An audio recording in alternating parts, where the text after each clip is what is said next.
All right, Monica, thanks. It is a long holiday weekend, and while you have to be careful on the road, you have to be careful on the road if you're pregnant. Here with some cautionary advice is high-risk pregnancy specialist Dr. Joe Adashek. Hey, doctor, how's it going? Great to see you, Jason. Very good. Good. Well, I mean, this is the perfect weekend to talk about this topic, and you don't really think about it too often unless you're in that situation, but it's going to happen eventually. Right. Well, in our practice, Desert Perinatal Associates, we do only high-risk pregnancies, but at the same time, even every pregnancy, we recommend in the third trimester not traveling really far away from home for a couple reasons. You know, one is if you go somewhere and say you start having some contractions or a little bleeding, you're stuck there. Right. You know, you can't fly back, and you know, if you're having some bleeding, I mean, I have people at 33 weeks going, I think we're going to go to Hawaii for the weekend. Like, oh, what if you start contracting over the ocean? Right. You're going to land the plane, what's going to happen? And then if you get there, how are you going to get back on and come home? Right. You don't have a doctor there. You have to show up somewhere.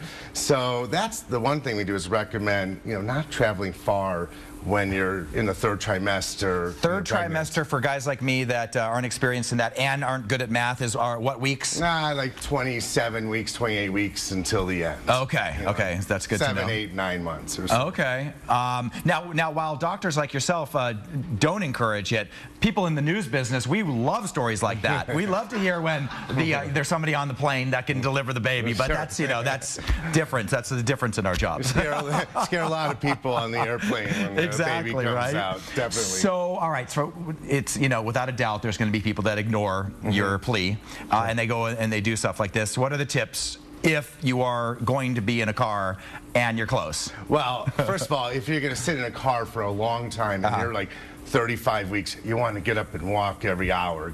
And same thing if you're on a plane for a long time, because the biggest risk factor to a pregnant woman on an airplane, especially, you know, 8th month, is blood clots in the back of their legs. Right. So they're already at risk for blood clots because they're pregnant, and now they're sitting in one spot. So we recommend trying to get up and walk around every hour. Okay. And obviously keeping hydrated, because if you're not hydrated, you contract a lot more, and now you're talking about preterm labor once again. Yeah. Now, I would venture to say, and of course I was by Monica, you know, when she was going through her pregnancy, so I know firsthand that you know, it's not the best time to be vacationing anyway. You're not feeling like yourself, and the hormones and all this and everything, and estrogen and all that. But so in that, if that's the case, shouldn't your relatives be coming to you? Yeah, I mean, we have people that say, oh, I have the baby shower in Ohio, and they're 36 weeks. Like, well, maybe they could come over and see you. Why even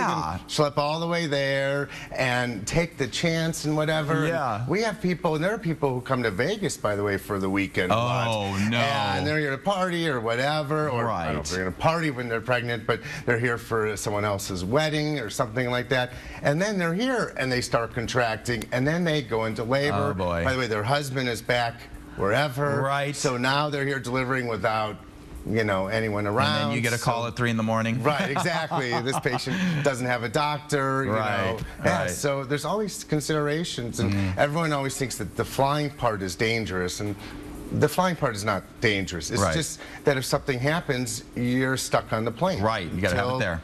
Yeah, and that's the biggest deal of all. Dr. Adashek, thank you very much. A topic that's perfect for this weekend. Monica? Yeah, that was great. Dr. Adashek is always so much fun with the great. He tries to be nice about it, but he's trying to tell you, don't get on a plane. It's just not smart. All right, so.